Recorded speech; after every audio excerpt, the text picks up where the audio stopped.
NLP, a big, great large field and body of work, techniques, ways of looking at things differently, and ways to model the most successful people in the world and model their behaviors and have Hmm. excellence in modeling, or rather modeling excellence. And then we create it in ourselves. So if they do that and they're really successful, by definition, if I use similar things myself, then I should be wildly successful too. So that's where NLP came from. Modeling and studying the most successful people, leaders, captains of industry, therapists, entrepreneurs, coaches, CEOs, you name it, athletes in the world. And NLP, which stands for neuro linguistic language programming. And I often refer to it as neuro linguistic reprogramming as well, because it can also reprogram a lot of our limitations.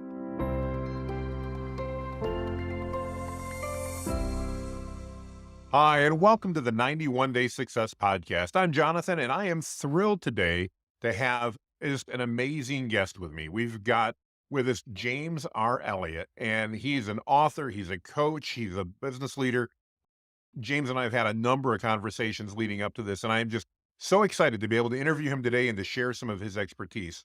James, as we get started, could you give everybody kind of the 30-second elevator pitch of who's James Elliot and why are we chatting today? Perfect. Perfect. So again, my name's James Robert Elliott. I tell people I'm a communication, influence, persuasion, and trust trainer. I teach and train on these principles. And I love working with different business leaders because it helps you, again, close more sales, inspire your team, get more done in less time, and end any self-doubt or imposter syndrome, hesitation, procrastination, that prevents us from going out there being real and authentic and inspiring people. Either if it's our teams to do their best, if it's our clients, do business with us, if it's people that support you, fund you, whatever it is. So it's taking your brain and upgrading the programs in our brain, our habit, behavior, and certain habits that get in our way, and being able to transform that. And that way you do what you need to do to be successful, not to mention be wildly influential, wildly persuasive, and how people really coming to you, begging to do business with you. That's what I do. Oh, that's amazing. Awesome. Thank you so much. Let's start by giving some backstory here. So, James, can you tell us a little about your journey and how did you get involved in the fields of like NLP training and the life coaching and the leadership development? How do you stumble into that field? Tell us a little bit about that. That's a great question. I had a corporate career of many years. I was at IBM, got hard 10 years. I was at a company called Novell, well, for about 4 years or so. So I had a pretty long corporate career, different roles, communication, sales, leadership roles, communication roles, and supporting a lot of the roles. Then the roles that I loved and role was supporting people, our resellers, our business partners, supporting others, and empowering others to do well. And thus by default, we did well. Well, I've always loved supporting people, helping people, empowering, if you want to use that word, people, helping people win. I'll leave it at that, helping people win. And a day came and I got laid off in the height of my career twice, actually, not once, but twice. So I looked up at this guy, said, whoever or whatever you are, I get it. I understand, get the point.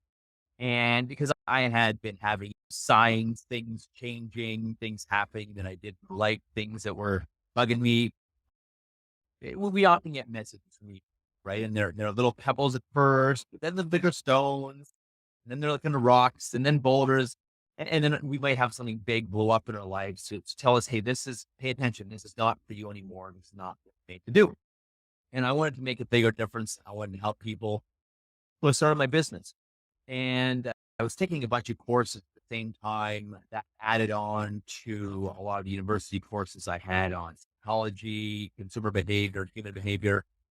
So a lot of courses, including, to your point, NLP, hypnotic language for business, a lot of marketing language, marketing courses, some other really cool tools. I got into being a coach, being a trainer, and finding my stride in being a speaker and a leader. And at that point, I love teaching, I love training, I love doing things like this, being in front of people. I'm alive when I'm in front of groups, and just teaching them how to really sell in their roles, upgrade programs in their brain that prevent them from success, and then change that to enable them to have a lot of success. And again, be influential, be raw, be real, be unapologetically them, and be as authentic as you can be.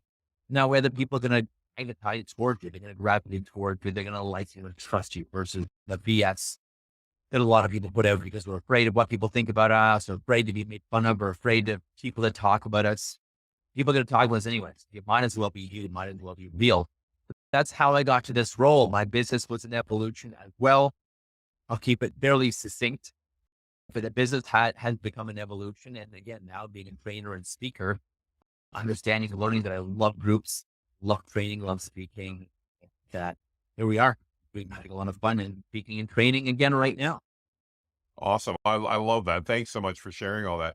Talk to us a little bit, James, as an experienced speaker and trainer, what are some of the common challenges that you see business leaders facing today, and any tips on how they can begin to overcome some of those? And particularly, if you would, I'd love to hear your perspective on imposter syndrome. For sure. Yeah, that's a really good one. So a lot of it is either we are not being authentic, and so people are not resonating with us because if we're not authentic, we're not being the real version of us. People can tell that. They can tell our thoughts and our words and our actions are not congruent, and which is a big thing. You do one thing, you say another, or you say one thing and you do another, people are going to lose respect for you. They don't see you as congruent. They don't see you as an authority, and you can break a lot of trust. That used to happen a lot before, where we would see a leader, again, say one thing, do another, or say they would do something and not do it, or vice versa. And you instantly kill rapport, you kill trust, you kill any leadership ability you have, and then you must rule by the iron fist versus ruling by being positively influencing people and having people want to do their best for you. When you lead and have people want to do their best, they're excited to work with you, they're excited with who you are, who you stand for, and you're communicating who you stand for, I get the what you stand for. And back to your question, some of the biggest challenges is not communicating what you stand for. Not standing for something, because people will follow you. If you stand for something, this is what I stand for, this is what I want to create, this is who I am, this is my vision. People get on board with that. Not everyone, and those are the ones will either leave or you need to fire. If they're completely not seeing your vision or who you are, who you want to be, where do you want to take the business, then it may be time for them to seek somewhere else where they are more aligned. So that's one of the biggest things as well. Again, not wanting to talk, because people are so sick of BS these days, inauthentic leadership these days, a lack of humanity in the workplace, whether it's a small business or big business. People are sick of being treated like a number, like a vehicle or a means to an end versus an actual person, a human that we can develop and see their greatness, which helps them, but it also helps the business because they do better and the business does better because they. So those are some of the biggest blocks and biggest challenges I see out there, mistakes. And the other one is people and leaders, especially not doing the inner work. Well, leaders are learners, and the best leaders are learners, I should say. And always learning, and not just reading a book, but also doing the inner work on what prevents us, our own hang-ups, our own self-doubt, our own fears or worries, or what will people think about us? People like me or not? Will they like my leadership? Will they like what I say? And that prevents it. And then, of course, managing the imposter syndrome, or again, the mistake they make is not managing imposter syndrome, and which is like a virus that stops you from doing a lot of things. And it's often status quo, and we keep our heads down as leaders. I used to do that too. Keep your head down, do the job, do the busy work, get the job done, and we wonder why we're not getting big promotions and other people are being promoted up over us. It's just because we're doing the little things, the little work. We're not speaking out and we're not contributing. We're not making ripple, making noise, whether it's right or wrong, whether people agree or not.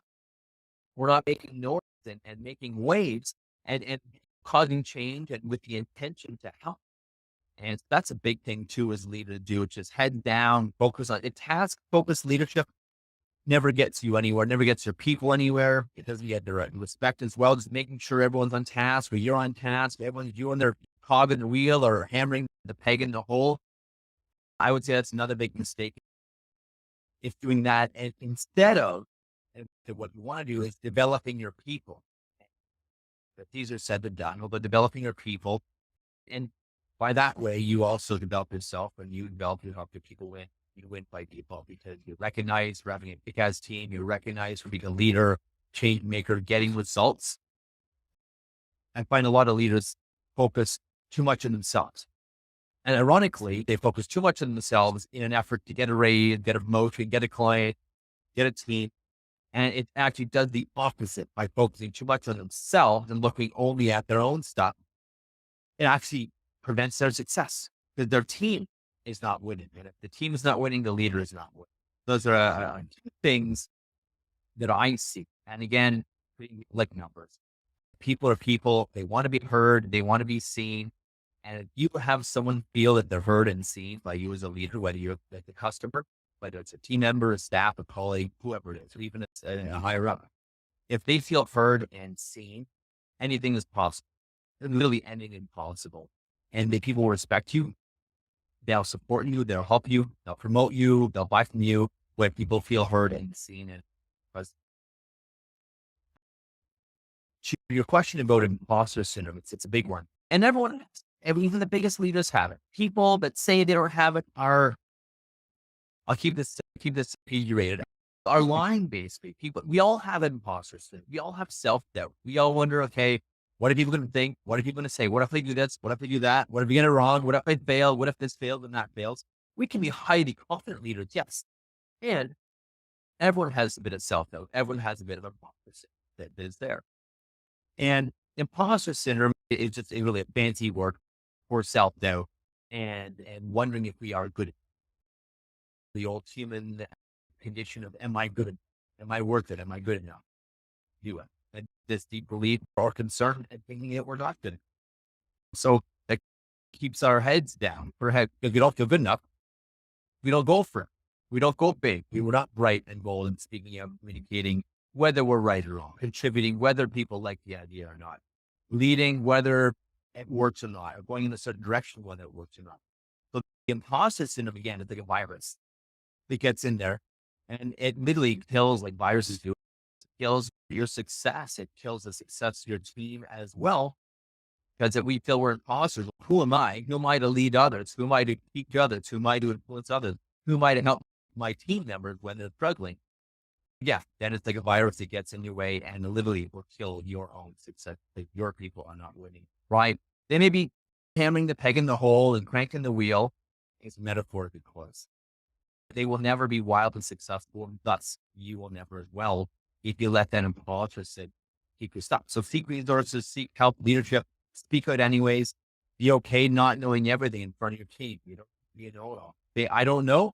I'm going to go find the answer. And again, I promise you, listening and being present to your customers, your teams, please listen to people. Your customers' teams, and be present when you're listening, not often face or worried about God knows what. Be present with people. And by that alone, by doing that alone, you will be dramatically different from 95% of other people in the world.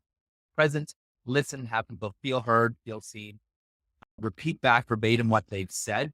So you know you've got it. And so they understand that you got it and you're listening too. But repeat back verbatim what they said. It is one of the biggest tips I have. And imposter syndrome, find ways to work on yourself. You talk a bit about some of the tools that I use, whether it's NLP or timeline or creating a future. If you wish, we could talk a bit about that later, about how to affect positively imposter syndrome and self-doubt. Those are some of my initial thoughts or no question. Awesome. I think that's a great insight. And my next question may lead into some of those techniques, but you talked about how great leaders are learners and the importance of that ongoing and continuous learning in both personal and professional development. What resources or avenues do you provide or do you recommend that leaders look at to help along that learning journey? It's a great question. Well, they're books are always a good way. I love, whether it's quick reads, whether it's blink hits, there's a million apps, a million quick reads. I like blink hits because it's not too quick of a read that it's like, all right, this one page cannot tell me everything about the book. Anyways, there's lots of different apps, quick reads, speed reads, Coles Notes. Some are better or worse than others. But again, if I like the quick read, then usually I'll buy the book. Or if I think I got enough from it, then I won't. It gives me a way to read lots of books. You even told me about a tool on my podcast yesterday, tool to basically summarize videos, videos or trainings. And I think you even said they'll summarize ebooks as well. Remind us, actually, if you don't mind, remind us what that. Yeah, no, absolutely. So, yeah, it's a brand new AI tool. A lot of my viewers know I'm into a lot of the AI tools, and how do we use them not only to make ourselves more efficient, but to better serve our clients and provide them with more value? As James, I'm a huge believer. If we provide our customers with more value, that's going to benefit our team, our business, our leadership, everything. And the tool I just discovered is called Harpa.ai. It's HARPA.ai, and it's a Chrome extension that utilizes Chat GPT. But the neat thing is, and James and I talked about this on his podcast, is the ability, if you're like me, James, you probably get videos every day from people going, hey, you should watch this or Yeah. this, or you just see things you're interested in because there's so much great content, but I don't have enough hours in the day to watch it all. You can go to a video with ARPA and pull that Chrome plugin up and say, summarize the video, and it will literally analyze that video and it'll give you bullet points out of it.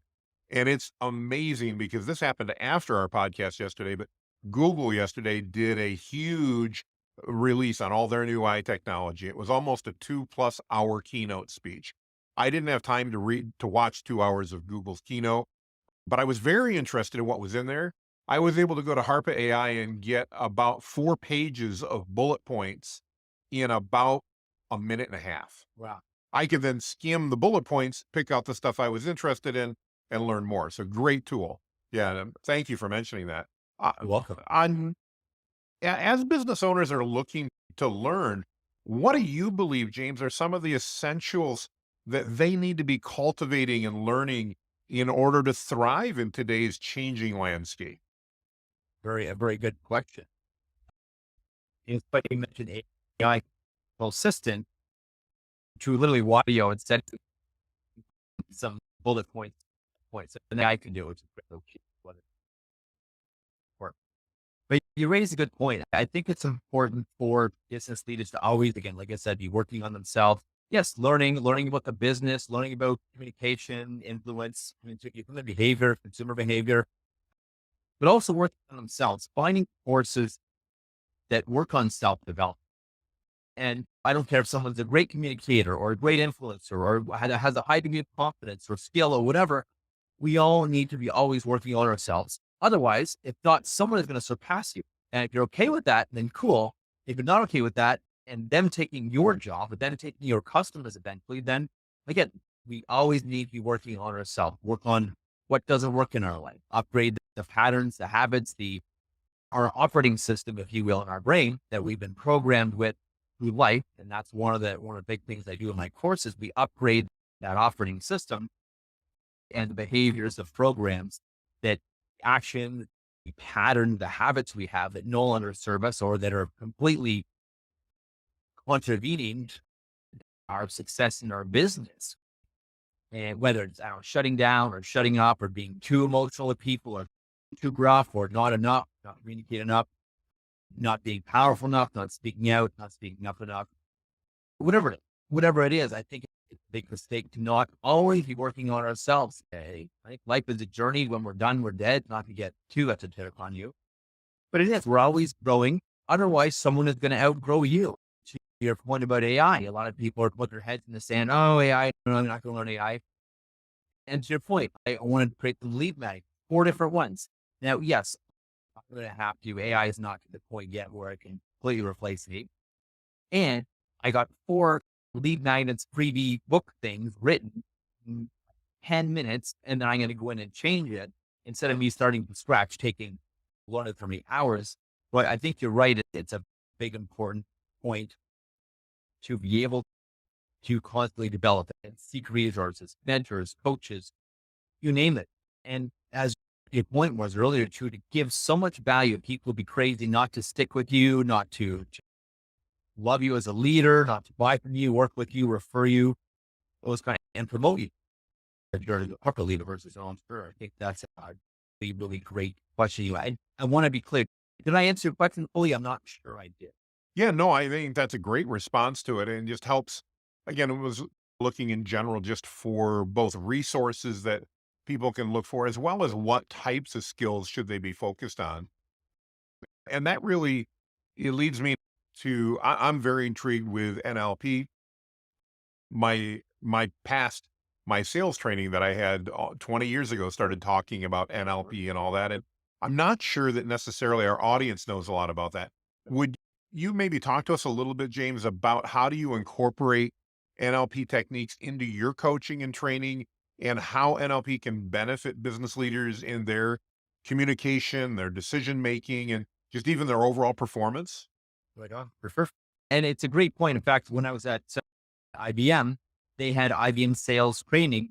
And to your point, it was a very NLP based, or at least a subset of NLP, because NLP is a big, great, large field and body of work, techniques, ways of looking at things differently, and ways to model the most successful people in the world and model their behaviors and have Hmm. excellence in modeling, or rather modeling excellence, and then recreating it ourselves. So if they do that and they're really successful, by definition, if I use similar things myself, then I should be wildly successful too. So that's where NLP came from. Modeling and studying the most successful people, leaders, captains, ministry, therapists, entrepreneurs, coaches, CEOs, you name it, athletes in the world. And NLP, which stands for neuro linguistic language programming.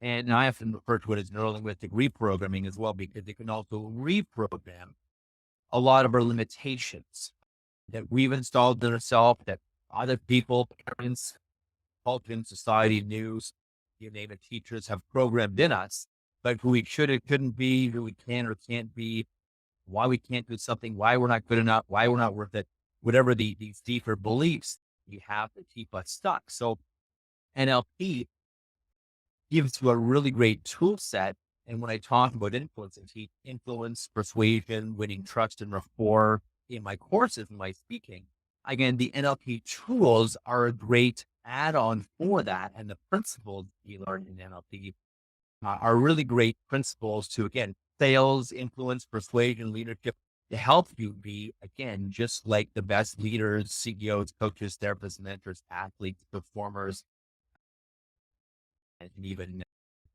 like Socrates, Aristotle, right? Philosophers, the best people in the world, most successful people in the world. It gives you tools that they have because they came from that to be wildly successful.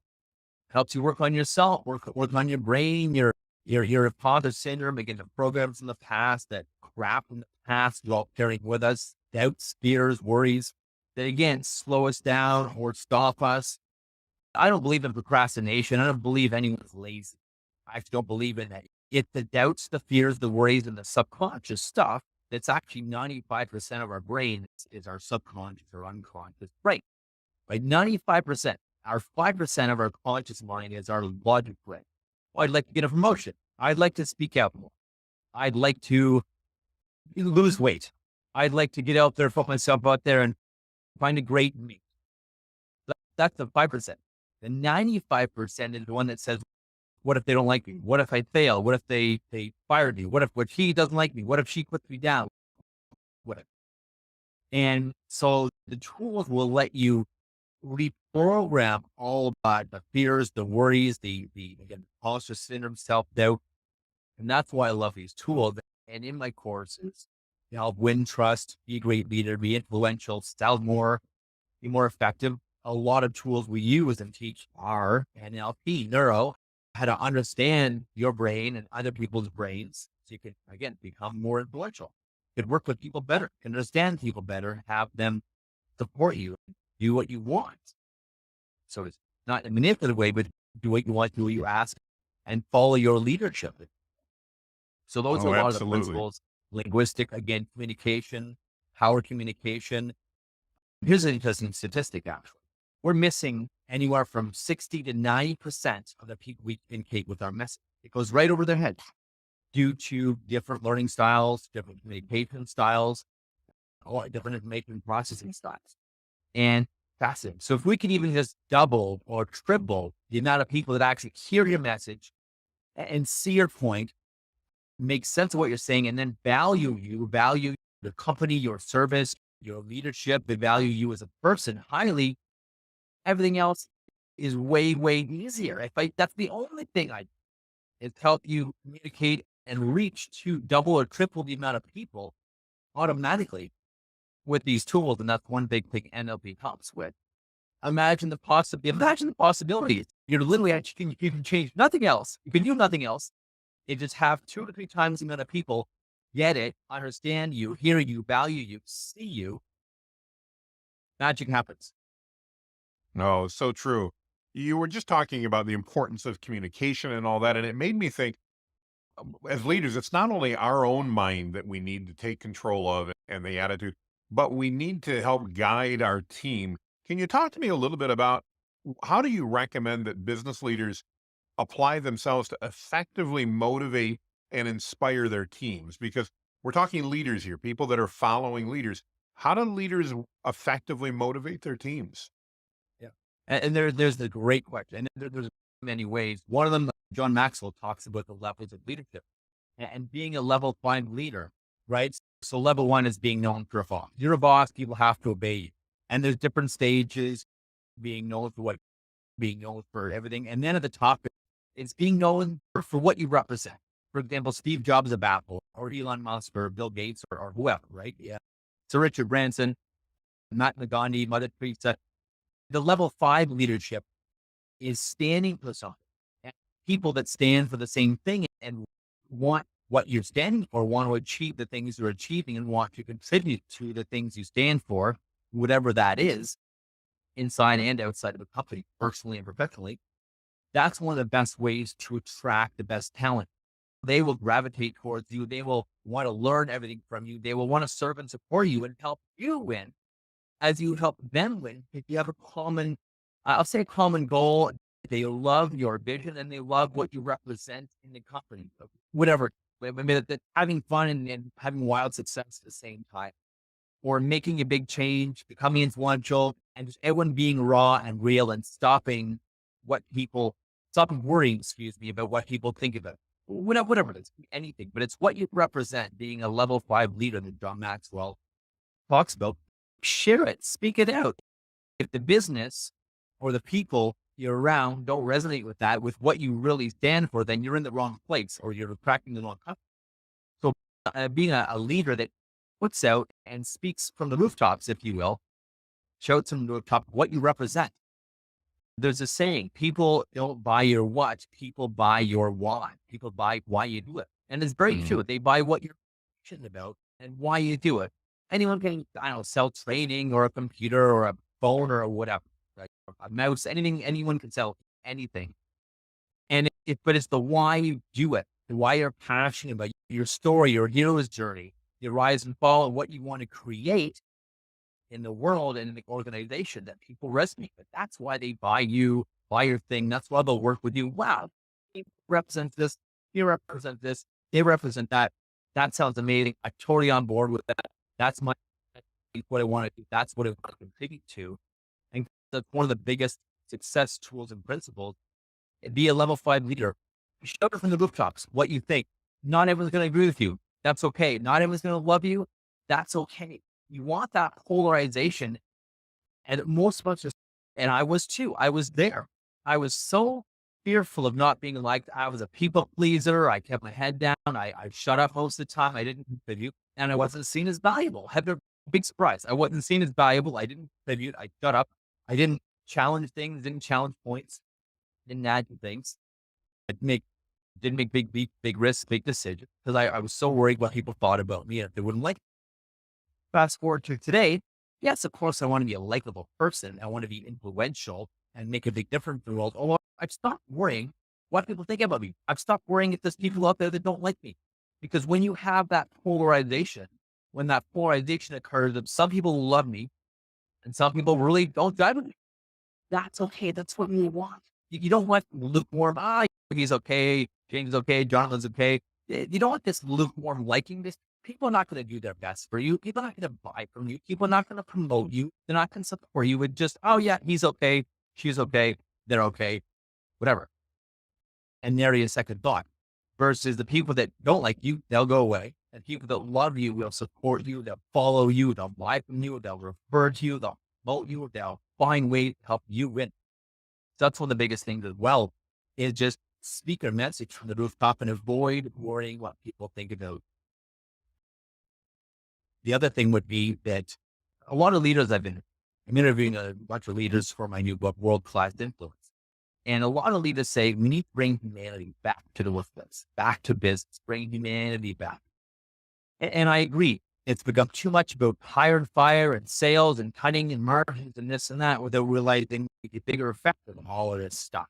Killing rapport. Yeah, you make 1 quarter increase your share prices because your costs are lower, but you cut all the employees, you killed morale.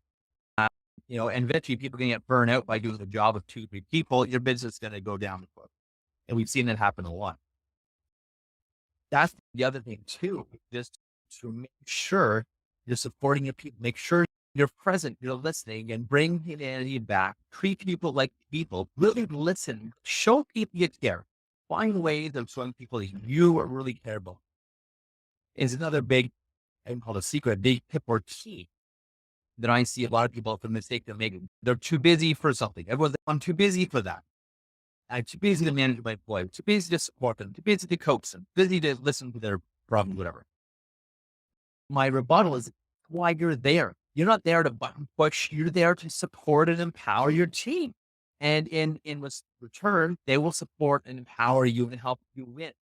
Be very careful about the I'm busy being busy on other stuff and all the minutia of the 80-20 rule, the 20% versus work on that 20% that gives you the 80% result, which is your people, whether your clients or your teams, your superiors. Work on that. The 20% that'll get you 80% of the results is your people. Again, like I say, clients, colleagues, teammates, whoever it might be. I think that's a big thing too, is to work on them, develop them. Not, oh yeah, we have a development plan we talk about once a year or every quarter. Really develop people, really listen. What do you need? Make sure they feel seen and heard. And again, you can nip problems in the bud and stop a problem as it starts without it getting big and exploding. And people will love you. They'll fight for you. They'll stick around during hard times. They'll give their best for you. And thus you are going to win. Your team is going to win. Well, but to be an amazing leader, be a charismatic, thoughtful, caring leader. If you don't care about people, you're not going to make a very good leader. You may be a boss, maybe a boss that people probably won't like that much, and they're not going to stick around for. You'll have a lot of turnover, and you'll have just so performance at best. No, Versus, again, a excellent. level 5 leader represents something, stand for something, stand for your team, stand for creating amazing leadership and empowering the entire company, starting with your team. So those are some of the big principles. And again, walk the talk. Heaven forbid, walk the talk. People will do 10% of what you say. They'll do 90% of what you do. That's a big mistake I find too. People, they're not walking the talk, right? They're whatever it is. And we attract people like us. So if we're being a certain way, we're going to attract people like that, customers, employees, positions, situations. So be who you want to be and you attract. Be who you want to attract. And you're going to bring those people into your life and your teams, your clients, whoever you work with will respond to you, or the energy, that vibe, that actions you put out. Those are some of the main tips, I think, for today, and based on what we talked about. Again, find a way to bring humanity back to workplace and really listen.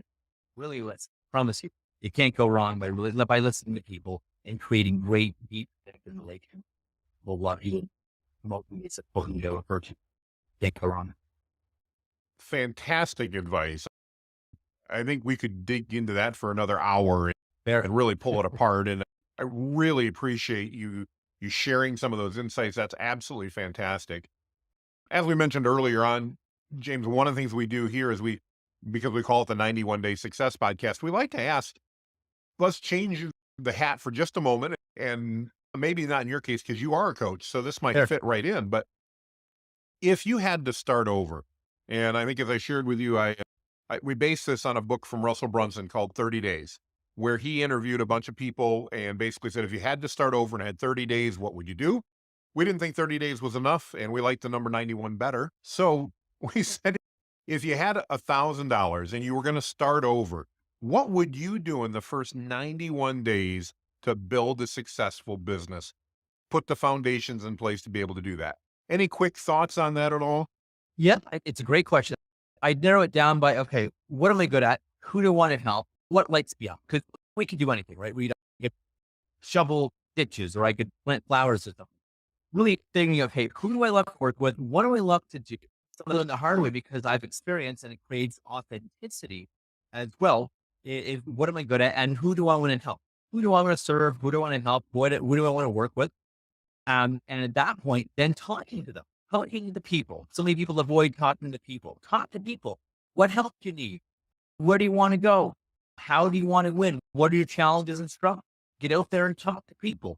Take notes. It'll become a book, by the way. It can become a book. It become a podcast series. It can become a blog. You're just literally talking to those people's names on all your blogs, your podcasts, your TikToks, your shorts, your lives, or whatever. In your book, ebook, your big book, talk to people. Ask them what they want in life, what the challenges are. Again, in the people you want to serve.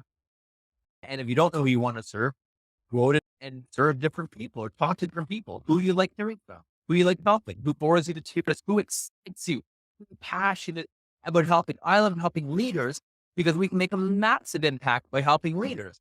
If I help, I don't know, florists, not that there's anything wrong with florists, but if I help florists, I'm not sure I'd make the impact that I want in the world.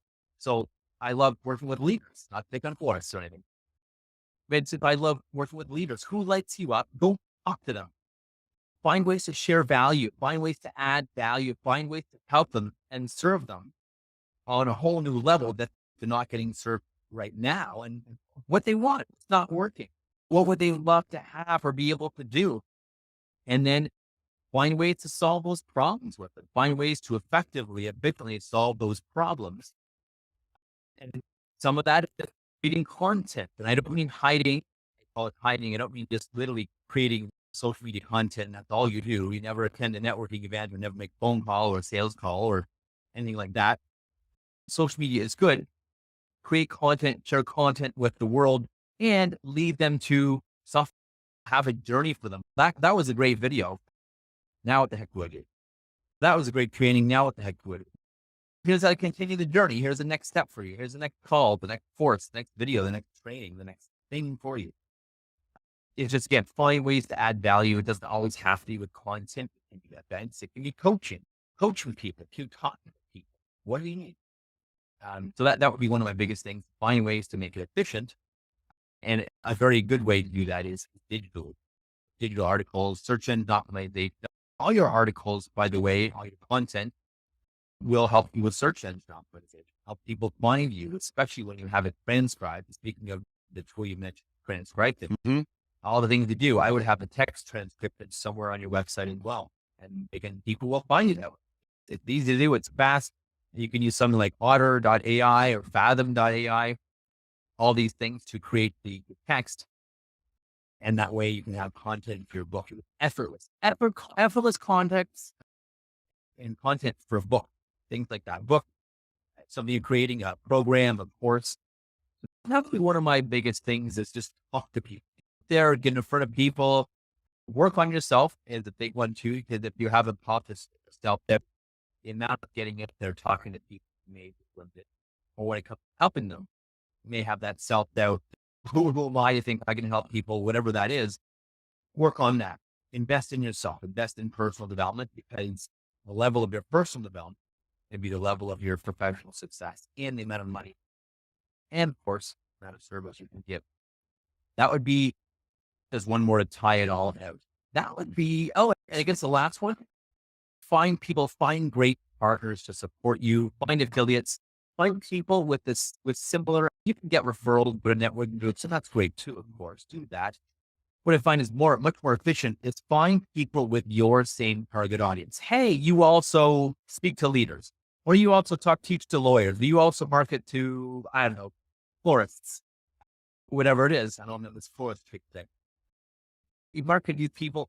Let's do some co-events or co-branding. Let's discuss, where your service stops and where mine begins, and how to refer people back and forth, how to create joint events for people. Your people can come, my people can come. I think just finding affiliates and people that can support you versus the massive amount of networking people did, which is also good. The massive amount of networking people did, which is good, although less efficient. Why? Because the lawyer may not get what we knew, John. An accountant may not fully get, and then how to refer to people that I get. They may or may not have the same target client. Maybe it's an accountant specifically for leads. Cool, then we talk. So just make sure there's some common connections. I find that's a more effective way, more effective use of your time and of networking and of creating affiliates or partners versus just, hey, I'm James. Hey, great. Hey, let's promise to refer back and forth. A great example, Jonathan, is you and I, we think a lot alike. You do different things. A lot of our customers have similar pain problems, similar bases. They tend to be similar people. It's a lot of leaders, business owners that want to grow. So again, we're a perfect example. Great partners to join events and to introduce each other to each other's audience. Well, I'm a casket maker that makes caskets to the elderly. And I'm a social media marketing expert that markets to teenagers. Yeah, you can refer to each other and be great friends and referral partners. However, the efficiency of that effectiveness is a lot lower than having the same or similar customers. Even if you guys overlap a bit, that's okay. Even if you overlap a bit, avoid worrying, avoid you having the lack programs or worries that, oh, they didn't take my business. That's a lack mentality. And that's the results. So Awesome. Fantastic response, fantastic feedback. I really appreciate it. James, I know you're very busy. In fact, I know you've got another call you need to jump on here in literally 3 minutes. So I want to thank you so much for your time, for your insight, for everything else. You've been a tremendous guest, and I really want to thank you. We're going to wrap this session up. If you've stuck with us, we're going to put James's contact information down below. I really want to encourage you. If you want some leadership development training, you're looking for some guidance, reach out, buy his book, reach out to him, talk about his coaching program, some of his groups. James is a tremendous resource, and I want to highly recommend him. With that, I want everybody to make it a great day, and we'll see you on the other side. Bye-bye now.